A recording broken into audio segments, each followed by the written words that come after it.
அஸ்ஸலாமு அலைக்கும் வரமத்துல்லாஹி தஆலா பரக்காத்துஹு. ஹாய் ஃப்ரெண்ட்ஸ், நம்ம இன்றைக்கி என்ன வீடியோ பார்க்க போகிறோம் அப்படின்னா, Note 9 இந்த மாடலில் வந்து சார்ஜ் போட்டு ஆன் பண்ணால் ஆன் ஆகுது, பேட்டரி சார்ஜ் ஆக மாட்டேங்குது.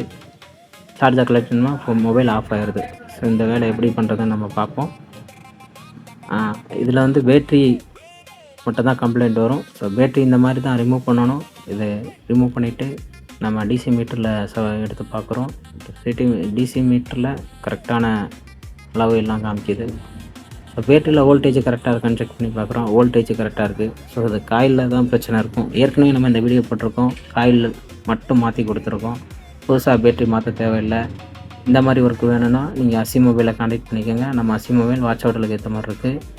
ஸோ பேட்டரி எடுத்து திருப்பி ரீஃபிட் பண்ணிவிட்டு ஆன் பண்ணி பார்க்குறோம், ஆன் ஆகுது. மொபைல் ப்ராப்பராக ஒர்க் ஆயிடுச்சு. ஸோ நம்ம பேட்டரி என்ன செய்கிறோம், திருப்பி ரிமூவ் பண்ணிவிட்டு, பேட்டரிக்கு எல்லாருமே வந்து பின்னாடி பேஸ்ட்டு போட சில பேர் மறந்துடுறாங்க. ஸோ நம்ம டபுள் சைட் டேப் போட்டு கரெக்டான ஃபிட்டிங் பண்ணிடுறோம். இதை ஏன் போடுறோம் அப்படின்னா, சம்டைம் ஃபோன் கீழே விழுந்துச்சு அப்படின்னா பேட்டரி கனெக்டர் சுத்தமாக கட் ஆயிரும். அப்புறம் திருப்பி மறுபடியும் இதே மாதிரி தான் வேலை பார்க்குற மாதிரி இருக்கும். இந்த மாதிரி சர்வீஸ் உங்களுக்கு வேணும்னா நம்ம அசி மொபைல்ஸை கான்டாக்ட் பண்ணுங்கள். நெக்ஸ்ட் வீடியோவில் பார்ப்போம். அஸ்ஸலாமு அலைக்கும்.